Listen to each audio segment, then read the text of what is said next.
এতদিন বইয়ের পাতা ইতিহাস পড়তে পড়তে একদমই বোর হয়ে গেছি, সেই কারণে সচক্ষে ইতিহাস দেখতে আজকে চলে আসলাম কলকাতার এক অন্যতম অপরূপ সুন্দর জায়গা ভিক্টোরিয়া। সাদা মার্বেলের এই বিশাল রাজপ্রাসাদটা শুধু একটা স্থাপত্য নয়, এ যেন ব্রিটিশ আমলের রাজকীয় ইতিহাসের এক জীবন্ত সাক্ষী। 1921 সালে তৈরি এই মেমোরিয়ালটা বানানো হয়েছিল রানী ভিক্টোরিয়ার স্মৃতিতে। এটার ডিজাইন মিশে গেছে মুঘল আর ইউরোপিয়ান স্টাইলের সঙ্গে, যা একে করেছে আরও একটু বেশি অ্যাস্থেটিক। চারপাশে সবুজ ঘাস, শান্ত লেক আর পাখির ডাক, এ যেন শহরের ব্যস্ততার মাঝেও এক টুকরো প্রশান্তি। অনেকে এখানে বিকেলে হাঁটতে আসে, অনেকে আসে সেলফি তুলতে, অনেকে আসে একাকিত্ব একটু সময় কাটাতে। এর ভিতরে আছে দারুণ একটা মিউজিয়াম, আর সবচেয়ে ইন্টারেস্টিং বিষয় হচ্ছে আমাকে ক্যামেরা নিয়ে যাওয়ার আগে ভিডিও করতে বারণ করে দিয়েছে, তবুও আমি লুকিয়ে যতটা পারি চেষ্টা করবো ভিডিও তোমাদের দেখানোর জন্য। সো আসো আমার সঙ্গে।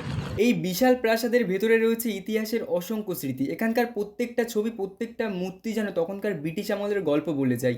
এই মিউজিয়ামের ভেতর দিয়ে হাঁটলেই মনে হয় আমি যেন ইতিহাসের পৃষ্ঠায় হারিয়ে গেছি। সব মিলিয়ে এক অত্যন্ত অসাধারণ অমায়িক জায়গা ভিক্টোরিয়া মেমোরিয়াল। কলকাতা শহরের এত ব্যস্ততার মধ্যে এই ধরনের একটা জায়গা কিন্তু খুবই কমই পাওয়া যায়।